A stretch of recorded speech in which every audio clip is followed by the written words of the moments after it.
Ang Bangalore na kilala bilang Silicon Valley ng India ay isang tech-savvy na lungsod kung saan kahit ang isang maliit na pagnanakaw ay itinuturing na isang malaking kaganapan.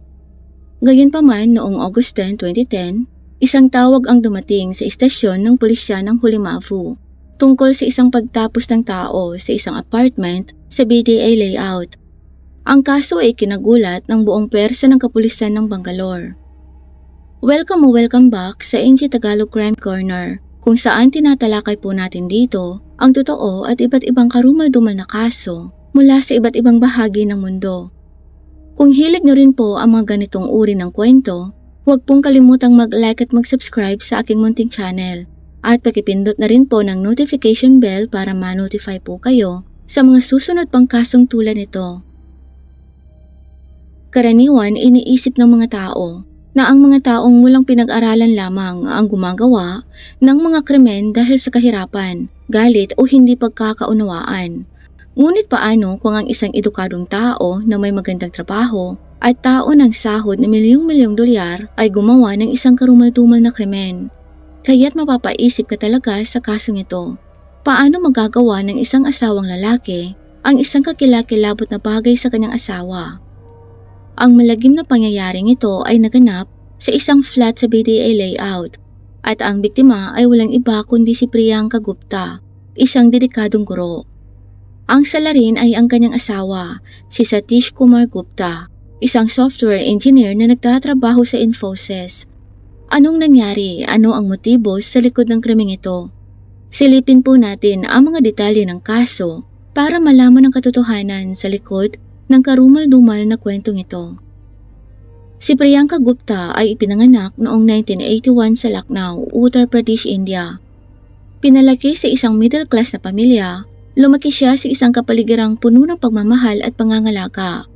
Pinahahalagahan ng pamilya ni Priyanka ang edukasyon at palaging hinihikayat ang anak na matuto at paunlarin ang sarili. Mula sa murang edad, ipinakita ni Priyanka na siya ay isang matalino at masipag na may espesyal na hilig sa pag-aaral. Sa buong taon ng kanyang pagkabata at pag-aaral, palagi siyang mahusay na estudyante. Hindi lamang nakakakuha ng matataas na marka, kundi aktibong lumalahok rin sa mga extracurricular at mga aktibidad sa lipunan. Paborito rin ni Priyanka ang literatura at agham at palagi niyang pinangarap na maging isang guro upang makatulong at makapagbigay ng kaalaman sa ibang mga bata. Matapos makumpleto ang kanyang pag-aaral sa high school, ipinagpatuloy ni Priyanka ang kanyang pangarap sa pamamagitan ng pag-enroll sa isang prehisteryosong kolehiyo sa Lucknow. Nagtapos siya ng edukasyon, naglalayong maging isang mabuting guro. Sa kanyang oras sa kolehiyo, si Priyanka ay nagtrabaho ng husto at palagi nangunguna sa kanyang klase. Nakatanggap siya ng papuri mula sa kanyang mga guro at mga kaibigan para sa kanyang dedikasyon at pagsusumikap na matuto. Pagkatapos makapagtapos ng kolehiyo, sinimula ni Priyanka ang kanyang karera sa pagtuturo sa isang paaralan ng gobyerno sa Lucknow. Sa kanyang dedikasyon at hilig sa pagtuturo, mabilis niyang nakuha ang tiwala at pagmamahal ng kanyang mga estudyante at mga kasamahan. Ang mga lectures ni Priyanka ay hindi lamang pang-akademiko, ngunit naglalaman din ito ng mga aral tungkol sa buhay at etika, pagtulong sa mag-aaral na umunlad ng komprehensibo. Si Satish Kumar Gupta ay ipinanganak noong 1971 at isang mahusay na software engineer at human resources manager sa Infosys, isa sa mga nangungunang kumpanya ng teknolohiya sa India.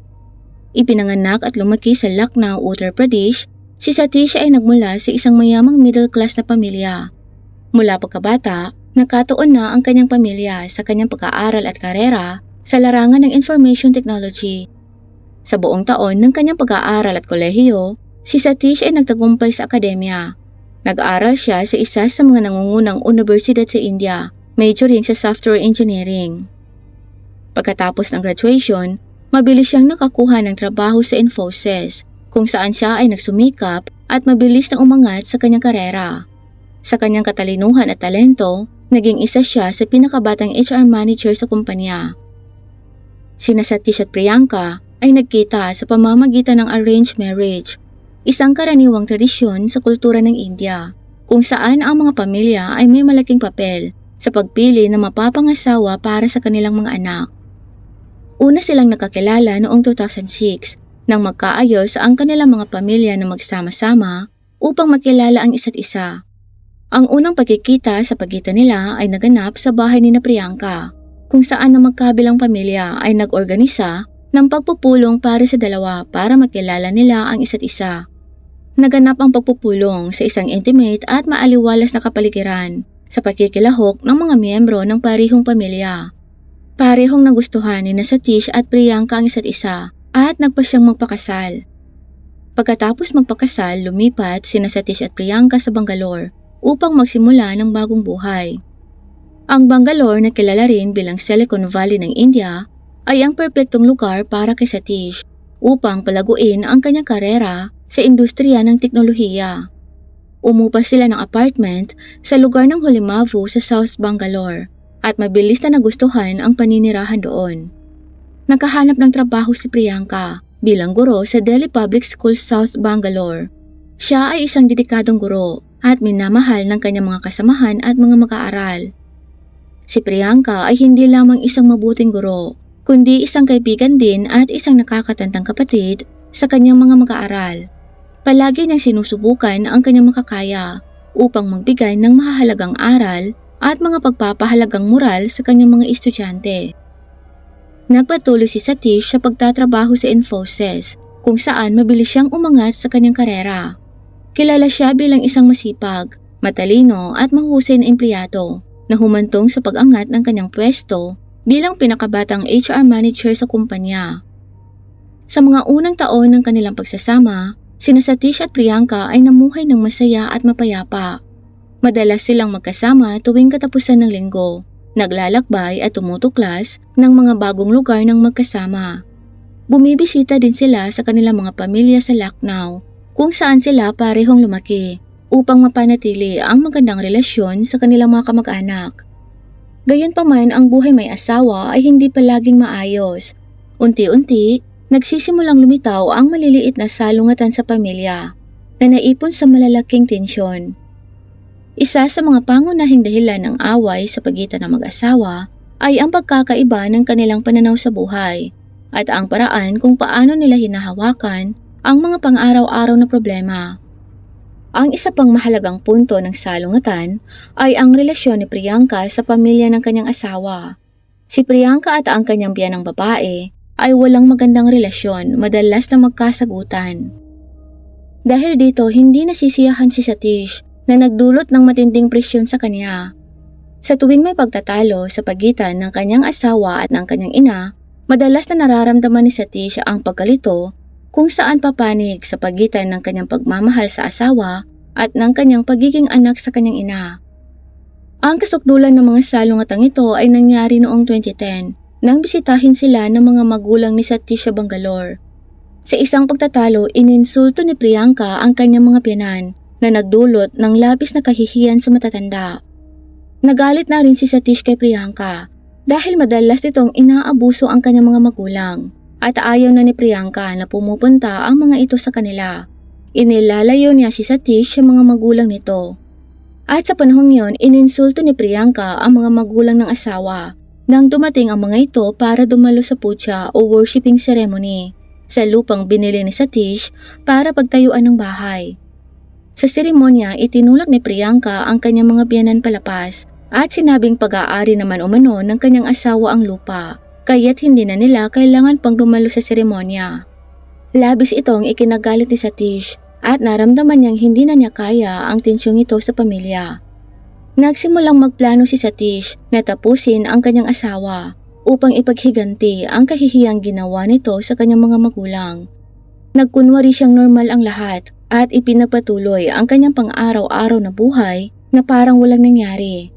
Gayunpaman sa isipan ni Satish, pinaplano na niyang maigi ang kanyang karumal-dumal na krimen. August 10, 2010, nagpanggap si Satish na magja-jogging gaya ng dati. Sinabi niya kay Priyanka na manatili sa bahay at huwag magbukas ng pinto kahit kanino. Pagkatapos, inihanda ni Satish ang mga lubid at isang matalim na kutsilyo upang maisakatuparan ang kanyang malagim na plano.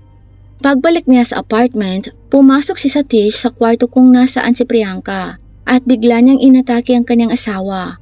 Sinakal ni Satish si Priyanka gamit ang lupit hanggang sa mawalan nito ng malay.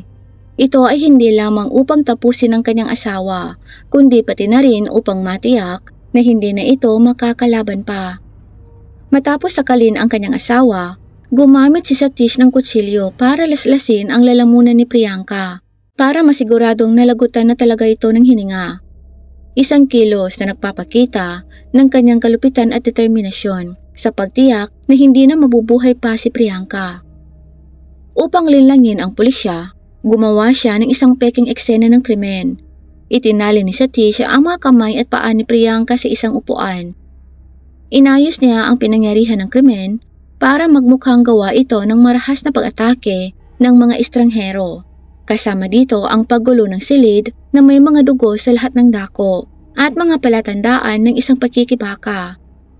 Gusto ni Satish na maniwala ang pulisya na ang kanyang asawa ay tinapos ng dalawang hindi nakikilalang taong pumasok sa kanilang apartment. Matapos makumpleto ang pagsasaayos ng pinangyarihan ng krimen, inilak ni Satish ang pinto ng apartment mula sa labas, saka umalis na parang walang nangyari at nagpatuloy sa pagpapanggap na kagagaling niya lang sa pagja-jogging. Nang kumatok si Satish sa pinto at hindi nakatanggap ng tugon mula kay Priyanka, agad siyang tumawag ng pulis at isinalaysay ang kanyang ginawang kwento. Sinabi niya sa pulisya na dalawang hindi kilalang lalaki ang pumasok sa apartment at sinalakay ang kanyang asawa. Sa sandaling makatanggap ang pulisya ng tawag mula kay Satish, agad na nagpadala ang istasyon ng pangkat ng pagsisiyasat sa nasabing unit. Sa pinangyarihan, natagpuan ng pulisya ang wala ng buhay na katawan ni Priyanka Gupta na nakahiga sa isang upuan. Nakatali ang kanyang mga kamay at paa at may marka ng malalim na hiwa sa kanyang liig. Makikita ring may mga palatandaan ng pagkikibaka sa pinangyarihan dahil may mga talsik ng dugo sa paligid. Kinordonan ng mga pulis ang eksena at nagsimulang mangolekta ng pisikal na ebidensya. Kumuha sila ng mga larawan ng eksena, kumuha ng mga sampol ng dugo at nangolekta ng mga bakas para sa pagsusuri. Ang katawan ni Priyanka ay ipinadala sa ospital para sa pagsusuri at lumabas sa resulta na ang sanhi ng pagkalagot ng hininga nito ay pananakal at paglaslas sa liig gamit ang isang matalas na sandata. Si Satish Kumar Gupta na asawa ng biktima ang unang tinanong ng pulisya. Sinabi niyang lumabas siya para sa kanyang karaniwang jogging sa umaga at pagbalik niya, nakita niyang nakalak ang pinto ng apartment mula sa labas. Nang tinawag niya ang asawa at walang natanggap na tugon mula rito, tumawag na siya sa pulisya at ilang mga kapitbahay. Sinabi niyang may dalawang hindi kilalang lalaki ang pumunta sa apartment kaninang umaga upang humingi ng mga lumang pahayagan. Ngunit sinabi niya sa kanyang asawa na huwag silang pagbuksan ng pinto.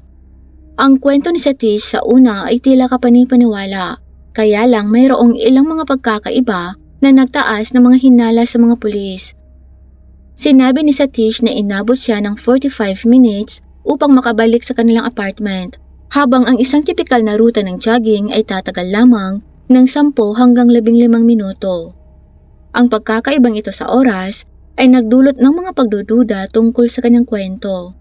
Sinuri ng pulisya ang mga talaan ng tawag ni Satish at kasaysayan ng kanyang lokasyon. Nalaman nilang ang tawag ni Priyanka kay Satish ay naganap bandang 5:30 ng umagang yon, habang sinabi ni Satish na naganap ang tawag bandang 6:00 ng umaga. Ang hindi pagkakatugma sa mga oras na ito ang nagdulot sa pulisya para paghinalaan ang mga pahayag ni Satish. Bukod pa rito, nang suriin ang mga detalye ng lokasyon ng cellphone ni Satish, nalaman ng pulisya na hindi naman malayo ang kanyang tinakbo, gaya ng kanyang mga sinapi. Sa katunayan, napakalapit niya nga lang sa apartment sa buong panahon ng insidente.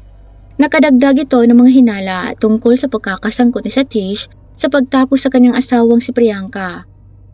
Patuloy na tinanong ng pulisya si Satish at ang mga saksi, kasama ang mga kapitbahay at ang mga katrabaho ng mag-asawa. Sabi ng mga kapitbahay, hindi nila nakita ang dalawang lalaki noong umagang yon.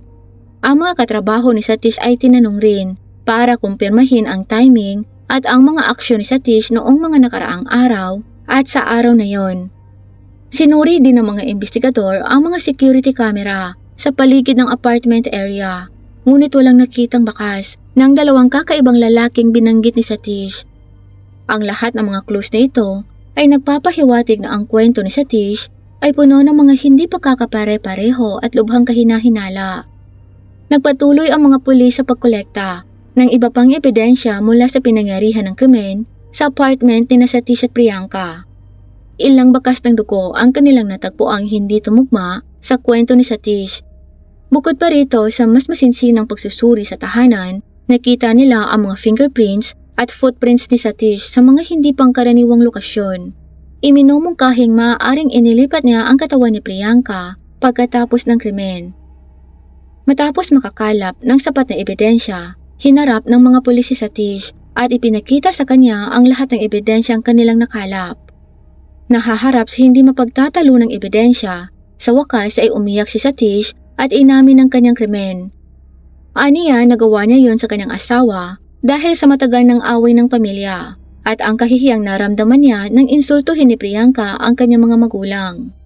Nagbigay si Satish ng isang detalyadong ulat kung paano siya nagplano at isinagawa ang kanyang krimen. Si Satish Kumar Gupta ay inaresto ilang sandali matapos aminin ang pagtapos sa kanyang asawa. Ang kaso ay napunta sa paglilitis noong 2017 na may maraming pampublikong atensyon. Sa panahon ng pagdinig, ang ebidensya mula sa pinangyarihan ng krimen, mga pahayag ng saksi at ang pag-amin ni Satish ay ipinakita ng detalyado. Si Satish ay hinatulan ng habang buhay na pagkakakulong at pinagmulta ng 25,000 rupees. Bagamat umapila siya, kinatigan ng mataas na hukuman ng hatol. Sa bilangguan, si Satish ay naatasan na magturo sa iba pang mga bilanggo dahil sa kanyang edukasyon. Ang kasong ito ay gumulat at nagpaisip sa komunidad tungkol sa karahasan sa tahanan at mga salungatan sa mag-asawa. Nilinaw nito na ang maliliit na salungatan, kung hindi mariresolba kaagad, ay maaaring mauwi sa malaking tensyon at posibleng humantong sa hindi maisip ng mga kalupitan. Laging tandaan na ang pag-aalaga at pagmamahal sa pamilya ay ang pundasyon para sa pagbuo ng isang masayang buhay at pag-iwas sa mga hindi kinakailangang trahedya. Ano po ang tingin niyo sa kasong ito? Mangyari pang ibahagi ang inyong mga saloobin sa comment section sa ibaba. At huwag pong kalimutang mag-like at mag-subscribe kung hindi niyo pa po nagagawa. Pakipindot na rin po ng notification bell para po ma-notify kayo sa mga susunod pang karumal-dumal na mga kasong tulad nito. At sa muli, salamat po sa panonood. Mag-ingat po tayong lahat. Paalam!